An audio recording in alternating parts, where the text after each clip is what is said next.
Okay, welcome back. This is the third or fourth video in the playlist that I've done this morning on limiting reactants and theoretical yield, and it's part of a playlist I started way back at the beginning when I began ChemDoctor.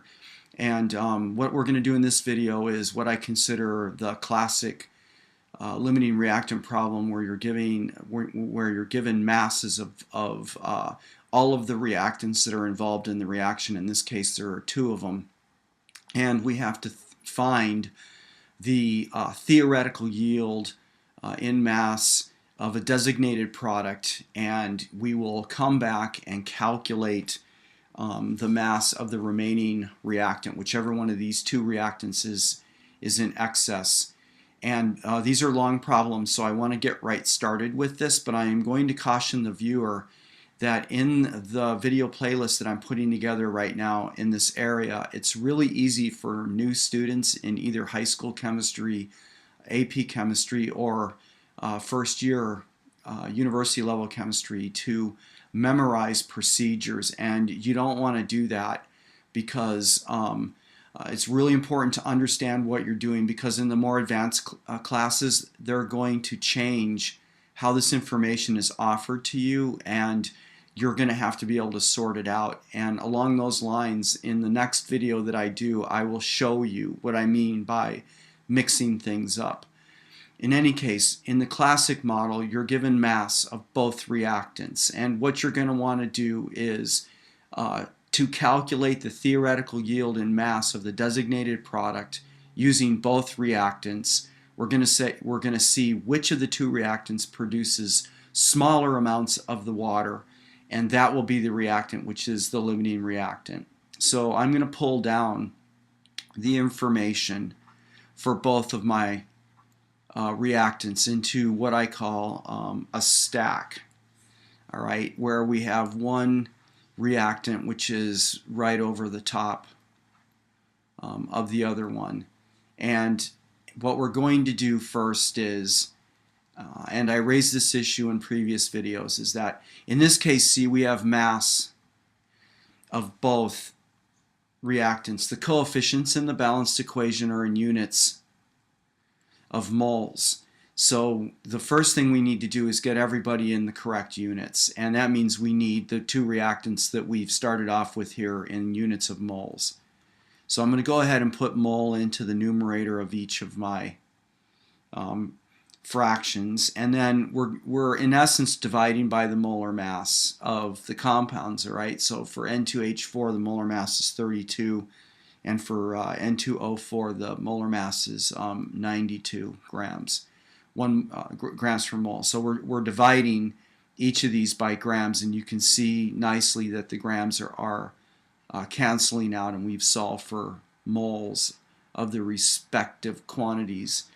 All right, and what we get is 0.03125 moles of the N2H4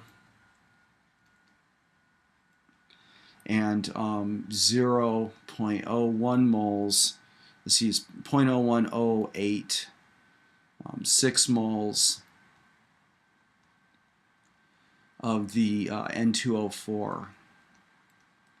Now it's really important in this process that the newer students, sometimes they'll look at this step right here and they won't be thinking about coefficients in the balanced equation, and because they see one is less than the other, they'll make their decision that way. You don't want to do that, although it may work out in this problem that way. You want to take this all the way to the theoretical yield of one of the products, in this case the designated product H2O. And the reason you want to do that is because these coefficients can mess with you, and you literally, by making that decision here, you may well be making the wrong decision. So to finish this, we're going to go ahead and solve for the water. So we're solving for it in both cases. The N2H4, let's see, there's going to be 2 moles of that here in the denominator, and in this case we have 1 N2O4. Okay, so in the case of the N2O4, we're going to be producing 0.010 whoops, mistake here. All right, it's 4 times this value, so we're going to end up with 0.0435 moles of H2O. And in the top case, it's 4 over 2, or 2 times this value, so we're going to end up with 0.0625 moles of H2O. Now, evaluating both of these numbers, you can clearly see that the N2O4 here is the one that's producing smaller amounts of our product. So I'll come over here and I'll circle this. This is my limiting reactant. All right, and that makes the N2H4 the reactant that's in excess, so I'll put a label on that so it's very, very clear. Now we can get the mass of our designated product, and I will multiply the water by its molar mass, which is 18 grams per mole. Okay, and the grand total is going to be 0.783 grams of H2O. All right, now this is our theoretical yield. So I'll circle it and label it theo yield.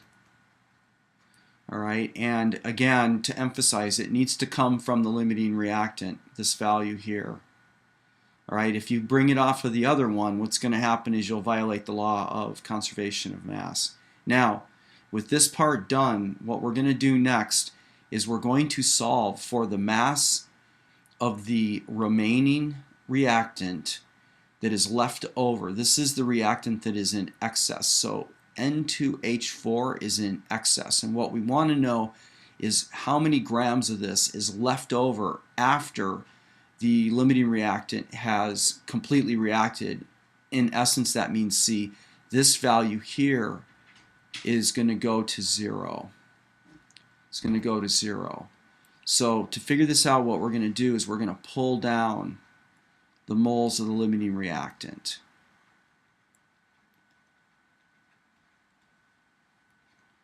All right, which is the moles of N2O4. And we want to solve for how many moles. What we have to do first is solve for how many moles of N2H4 actually react with this. So once we're in the moles, which we are at this stage right here, then we can go directly to the balanced equation. And for every mole of N2O4 that reacts, we need 2 moles of N2H4.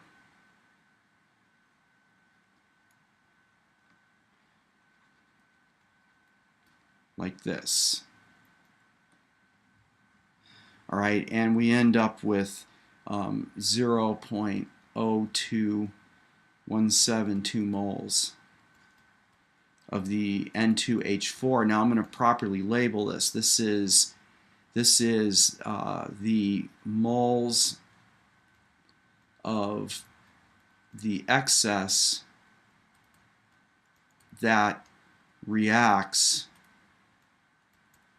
with the limiting reactant N2O4. That's what this is. All right. Now, since we're in grams in this particular problem, which is usually the way these limiting reactant problems are, but not always, but a lot of the time, then what we're going to do is take this value to mass, and then we're going to subtract it from the N2H4, which is in excess. So we're going to multiply by the molar mass of the N2H4, which is 32 grams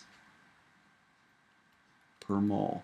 So the mass that we get of N2H4 that has reacted will be 0.694 grams of N2H4, and this is, again, now this is the mass of the material that was used by the limiting reactant. All right, this is the mass. So to find the mass remaining of excess, then all we have to do is subtract the 0.694 grams from 1 gram.